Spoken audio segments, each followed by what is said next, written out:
Okay guys, usapan Pan Cafe Pro ulit tayo guys. Server. Usapan Pan Cafe Pro server tayo guys.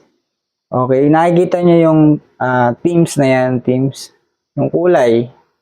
Ayan, di ba? Teams. Pwede nating palitan yung teams niyan guys kung nagsasawa. Kung ayaw nyo ng parang gray, gusto nyo ibang kulay, may pa-effects pa si Pan Cafe Pro dyan guys. Yung nagsasawa na kayo, anong gagawin natin? Punta lang ulit tayo sa settings. Click nyo lang settings. Yan. Tapos punta kayo sa Teams option. Team option. Yan. Pag nasa team option na kayo, yan guys, nakikita nyo yan. Yan, ang dami na yan. Pag click nyo yan, yan, ibig sabihin, ganyan magiging kulay nung inyong server guys. Yung inyong team. Team ng inyong server, yung kulay may iba. Yan, pwede kayo magpili dyan. Kuwari yan, gusto nyo yan. Pinaklik nyo yan, isi-save nyo lang guys. Tingnan nyo mangyayari. Boom!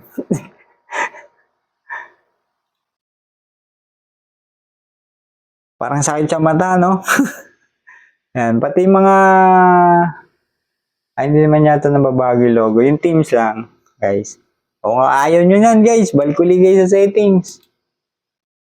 Masyado maliwanag, ayun. Ayan. Teams, ito. Option, hanap tayo ng maganda-ganda. Dito ba sa baba?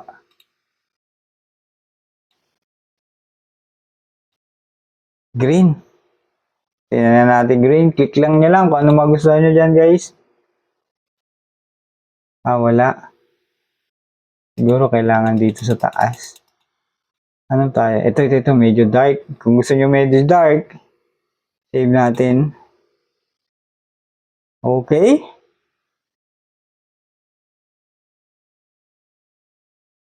O, diba? Walang gusto itong mas dark ka. Ayan, mas dark, mas maganda, mas malinaw. Basta kung anong gusto nyong trip na kulay, pwede. Basta lang kayo sa settings. Ayan, click nyo lang itong teams option. Tapos hanap kayo dyan. Click nyo lang yan, makikita nyo naman agad kung anong gusto nyong magiging kulay.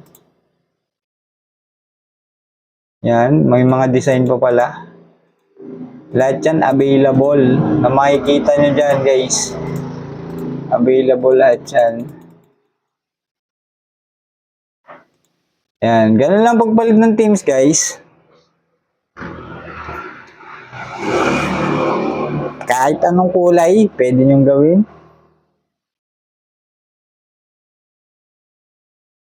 Kung gusto nyo yan puti, i-save nyo lang. Magiging puti.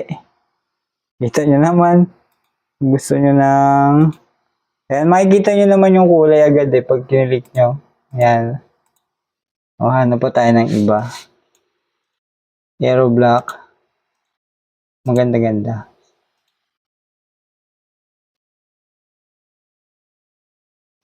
Hindi tip yung puti. Nabubulag ako sa puti. Green. Try natin. Save natin. Boom! Ganun lang pala yung green lang pala yung line. Gusto ko talaga yung medyo dark eh. Huwag naman sobrang black. Tingnan na natin yung black. Kung ganda ba sa paningin to. Boom! Pangit! Basta ganun na gagawin nyo guys. Kung gusto nyo magpalit ng kulay, di settings lang, tapos teams. Yan o. Click lang. Hanap kayo ng magandang kulay. Yan ba yung kanina? Parang may gusto ko yung kaninang kulay Medyo yata yung kanina. Hanap lang tayo. Gusto ko kasi medyo dami pa ng design nito guys. Matutuwa kayo dito.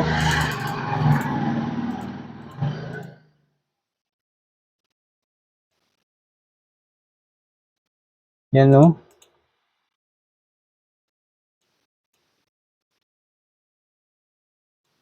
Ito medyo dark eh.